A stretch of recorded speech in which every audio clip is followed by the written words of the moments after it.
Olá, queridos, a paz do Senhor Jesus Cristo.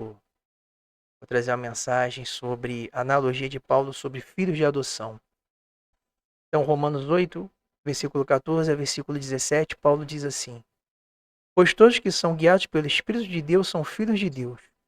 Porque não recebeste o espírito de escravidão, para viver outra vez atemorizados, mas recebeste o espírito de adoção, baseado no qual clamamos Abba Pai. O próprio Espírito testifica com o nosso espírito que somos filhos de Deus. Ora, se somos filhos, somos também herdeiros, herdeiros de Deus e co-herdeiros com Cristo. Se com ele sofremos, também com ele seremos glorificados. Então, Paulo vai falar aqui que recebemos um espírito de adoção, não um espírito de escravidão, para voltarmos à lei, né? Que era o aio, que tinha um tutor. A lei era o tutor, um tutor que ensinava, que preparava para os dias de hoje, para os dias da nova aliança. Então vamos lá, para a gente entender o que ele quer dizer aqui em espírito de adoção, ou seja, filhos de adoção, precisamos entender como era a adoção na Roma Antiga. Então vamos lá. Na Roma Antiga agora é história. Eu pesquisei na internet e agora é história da adoção de filhos em Roma, na velha Roma, Roma Antiga. Na Roma Antiga, a adoção, que em latim quer dizer adrogatio, a adoção de rapazes era uma prática relativamente comum, particularmente entre a classe senatorial, entre os senadores, as elites, a nobreza. A necessidade de um herdeiro, em contraponto às elevadas despesas que o sustento e a educação dos filhos obrigava, levava as famílias da classe alta a tentarem ter pelo menos um filho, evitando, contudo, uma prole exagerada. A adoção aparecia como uma solução quase óbvia que, além do mais, permitia o estabelecimento e fortalecimento de laços entre famílias e o reforço de alianças políticas. Durante o Império Romano, esse sistema de adoção serviu muitas vezes para permitir sucessões ao trono pacíficas, ao dar a possibilidade ao imperador de escolher o seu sucessor, ao assumi-lo como filho adotivo. Essa parte final aqui, a gente já pode trazer para uma analogia que Paulo fez. Deus querendo trazer seus filhos ao trono, delegando o quê? Autoridade e poder sobre as nações, reis, constitui reis e sacerdotes para o seu reino. Amém, queridos? Então vamos dar prosseguimento à história. Adoção de Roma Antiga, uma forma de encontrar um herdeiro e um instrumento político. Então era um instrumento político também, a adoção. A adoção na Roma Antiga foi frequente durante o Império Romano como forma de designação de um sucessor ao cargo e tentativa de gerar uma transmissão de poder pacífica, o que na verdade nem sempre aconteceu. É o caso de Augusto, o primeiro imperador romano, adotado por Júlio César. Outro exemplo, em 26 de junho de 4 depois de Cristo, Augusto adota Tibério. 26 de junho de 221 depois de Cristo, o imperador romano Heliogábalo adota seu primeiro Alexandre Severo como herdeiro e recebe o título de César. Então, o imperador Heliogábalo adotou Alexandre Severo como herdeiro do seu trono. Por que a prática de adoção na Roma Antiga? Havia duas formas de ter filhos, gerá-los ou adotá-los. Esta última alternativa era um meio de impedir a extinção da linhagem, adquirindo a qualidade de pai de família exigido por lei, a candidatos a honras públicas e governo de província. Tratava-se, pois, de uma forma de responder a um requisito indispensável para os que quisessem seguir uma carreira política. Adoção na Roma Antiga, uma forma de encontrar um herdeiro e um instrumento político, como já foi dito. É curioso observar que na Roma Antiga existia um ritual cerimonial muito comum. Quando um bebê nascia, ficava 9 dias sem receber seu nome.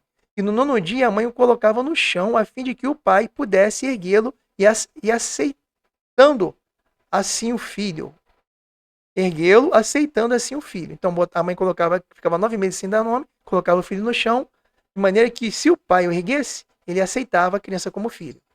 Se o pai optasse por não erguê-lo do chão, era símbolo de rejeição, e aquele recém-nascido era deixado na porta para adoção. Logo, um filho biológico podia ser rejeitado caso o pai, por opção, não tomasse em seus braços naquele dia. Entretanto, para os romanos, um pai adotivo não poderia rejeitar o filho adotivo, uma vez que ele o adotou por livre e espontânea vontade. Ao adotar um filho, era como se dissesse: você não veio ao acaso, eu te escolhi por vontade própria para te amar e cuidar de você. Então, o filho adotado, o pai tinha mais responsabilidade com o filho adotado do que o próprio filho, nesse sentido. Que o pai poderia rejeitar o filho biológico, mas o filho adotado ele não podia rejeitar de maneira alguma. Na cultura da época, um romano não tinha direito a revogar uma adoção escolhida. O laço que unia um pai e um filho adotivo, nesse contexto, era até mais profundo do que um pai como filho biológico. E Paulo vai falar que nós temos espírito de adoção e que somos filhos adotivos de Deus. Então, a gente aqui confirma, né, por essa analogia que Paulo fez a filhos de adoção, que Deus nos ama de maneira tão grande, né? Em João 3,16 fala: Deus amou o mundo de tal maneira que você é o filho de gente para que todo aquele que nele não pereça, mas tenha vida eterna. Então Deus nos ama de uma maneira tão grande como Pai, que Ele não quer nos perder e quer nos delegar autoridade como filhos de adoção. E esses filhos de adoção, quando eles eram adotados, eles passavam por todo um procedimento de instrução por tutores. Tutores quer dizer aio. Aio quer dizer tutores, instrutores, aqueles que ensinam, né? Que eram servos que ensinavam os filhos da nobreza até chegarem à estatura de verdadeiros herdeiros, dignos de receber a herança do pai e dar prosseguimento à herança. Receberam. Então, Paulo faz muito também essa ligação de aio, analogia, né? A velha lei, o Velho Testamento, a lei, como aio para os dias de Cristo, os dias atuais. Ou seja, a lei é o que? Era o tutor, era o que ensinava, o que instruía para os dias de hoje, o dia de Cristo. Então vamos lá. Chegamos à condição de filhos, tanto israelitas quanto gentios. Israelitas por quê? Da descendência de Israel. Jacó que se tornou Israel, israelitas, 12 tribos. Quanto gentios também, que fazem parte da eleição.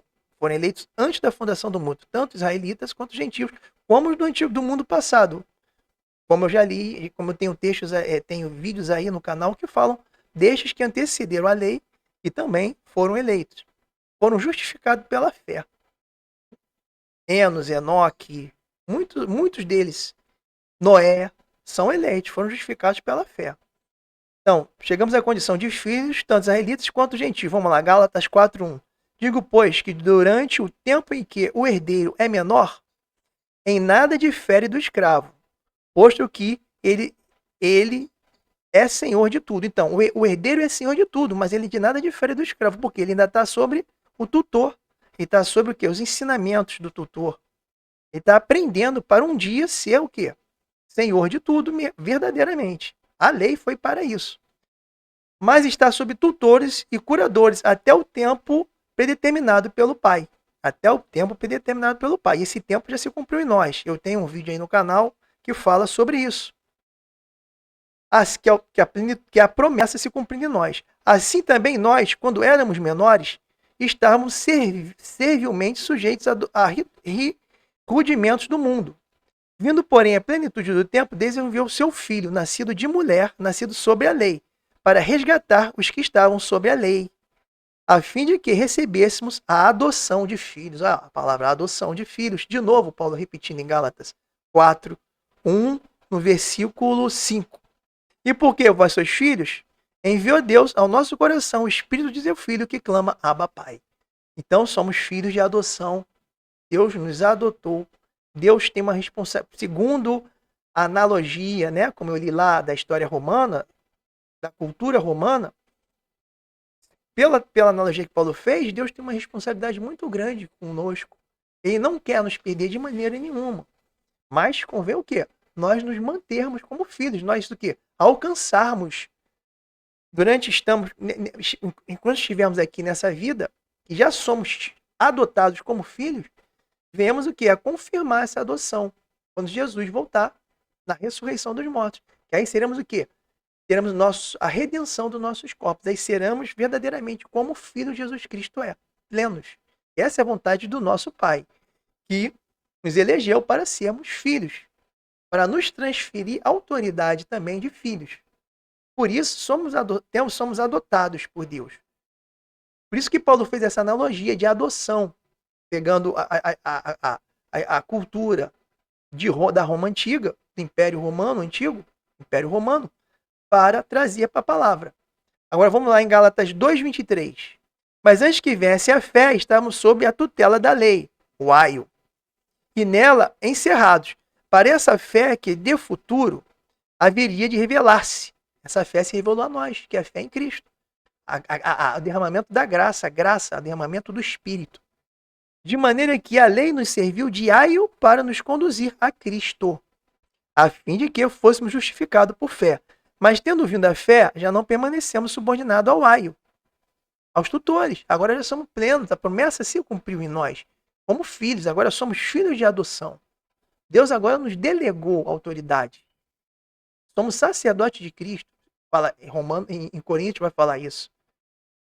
Pois todos vós sois filhos de Deus mediante a fé em Cristo Jesus. Porque todos quanto fostes batizados em Cristo, de Cristo vos revestistes. Somos revestidos de Cristo. De Sarte não pode haver judeu, nem grego, nem escravo, nem liberto, nem homem, nem mulher. Porque todos vós sois um em Cristo Jesus. E se sois de Cristo, também sois descendentes de Abraão, herdeiros segundo a promessa. Então nós somos herdeiros da promessa e a promessa se cumpriu, a herança se cumpriu. Hoje somos filhos adotados. Deus nos adotou como filhos. Adoção para quê? Para nos outorgar, nos delegar autoridade. Autoridade é esta sobre as nações, que são outras passagens da Bíblia que falam que seremos reis e sacerdotes sobre a terra durante 1000 anos com Cristo. Reinaremos com Cristo durante 1000 anos. Lá em Apocalipse 20, se eu não me engano. E Jesus vai dizer que tudo que é do Pai é do Filho. Vamos lá, tudo que é do Pai é do Filho. Jesus compartilhou a herança com os irmãos pela sua morte na cruz. João 16,15 diz assim: tudo quanto o Pai tem é meu. Por isso é que vos disse que há de receber do que é meu e vou-lo há de anunciar. Então, tudo que é do Pai é de Cristo. Então, a herança que o Filho tem, tudo que ele recebeu do Pai, o próprio Filho na cruz morreu para que essa herança também viesse para nós, os seus irmãos. Jesus é o primogênito e unigênito Filho de Deus. E nós somos filhos de adoção também, que o Pai o quê? Trouxe para a família, para a sua família. Amém? Então foi necessário a morte do nosso testador, Jesus Cristo, para que o testamento da herança fosse confirmado, o Novo Testamento, que é o Novo Testamento, a Nova Aliança. Hebreus 9,15 até o versículo 18 diz assim: por isso mesmo, ele é o mediador da Nova Aliança, a fim de que, intervindo a morte para a remissão das transgressões que havia sob a primeira aliança, recebam a promessa da eterna herança aqueles que têm sido chamados, os eleitos, os chamados. Porque onde há testamento é necessário que intervenha a morte do testador. Jesus é o nosso testador. Ele morreu para quê? Para que o testamento fosse confirmado. O Novo Testamento, pois um testamento só é confirmado no caso de mortos. Ou seja, o testador precisa morrer para que o testamento seja confirmado em nós, a herança seja confirmada, seja recebida por nós. Então, Jesus foi o testador que morreu para que tudo que é do Pai também passe a ser nosso. Então, nós recebemos essa herança do Pai, de filhos herdeiros. A herança se cumpriu em nós por Cristo, o testador. Porque ele tinha toda a herança do Pai, que ao morrer passou o testamento que ele deixou para que hoje nós pudéssemos receber a herança do Pai. Visto que, pois um testamento só é confirmado no caso da morte, visto que de maneira nenhuma tem força de lei quando vive o testador. Enquanto vive o testador, depois Jesus morreu para que o testamento se cumprisse em nós, pudéssemos fazer jus ao testamento. Testamento é onde ficam os bens, tudo que o testador deixa, a herança toda está ali naquele testamento, para transferir os bens, a herança, para os filhos. Pelo que nem a primeira aliança foi sancionada sem sangue. Deus nos elegeu e nos predestinou a sermos seus filhos antes da fundação do mundo, para que tomemos posse do seu reino como herança perpétua, como reis e sacerdotes, herdeiros da promessa. Chegamos à condição de filhos. tanto os israelitas quanto os gentios. Gálatas 4:1. Gálatas 4:1, como eu já li. Digo, pois, que durante o tempo em que os herdeiros é menor, e nada fizer, nada difere do escravo, posto que ele senhor de tudo. Mas estes sob tutores e curadores até o tempo predeterminado pelo Pai. Então ele mais está sob tutores e curadores até o tempo predeterminado pelo Pai. Assim também nós, quando éramos menores, estávamos servilmente sujeitos a rudimentos do mundo. Vindo, porém, à plenitude do tempo, Deus enviou seu Filho, nascido de mulher, nascido sob a lei, para resgatar os que estavam sob a lei, a fim de que recebesse uma adoção de filhos. Recebemos a adoção de filhos. Agora o Pai nos recebeu como filhos pela morte do testador Jesus Cristo na cruz. O testamento agora se cumpriu em nós. Recebemos a herança pelo testamento, pelo Novo Testamento. E porque vós sois filhos, enviou Deus o nosso coração de seu filho que clama Abba Pai. Chegamos à posição de filhos herdeiros do tempo determinado pelo nosso Pai, instruídos e não mais como servos na condição de aprendizes, como era na lei. Agora, o testamento se cumpriu em nós, agora somos filhos, confirmado em nós os filhos. Promessa essa que os irmãos da fé que nos antecederam não se cumpriu nele, também essa promessa.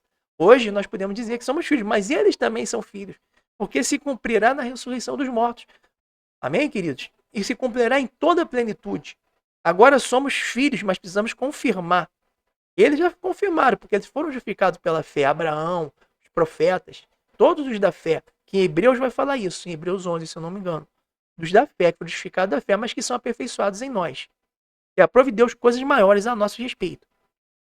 Então, Gálatas 3:23 diz assim: mas antes que viesse a fé, estávamos sob a tutela da lei, e nela encerrados, para essa fé que de futuro haveria de revelar-se. De maneira que a lei nos serviu de aio para nos conduzir a Cristo, a fim de que fôssemos justificados por fé. Mas tendo vindo a fé, já não permanecemos subordinados ao aio. Pois todos vós sois filhos de Deus. Todos nós sois filhos de Deus. Todos nós sois filhos de Deus mediante a fé em Cristo Jesus. Porque todos quantos fostes batizados em Cristo Jesus, os revestiste.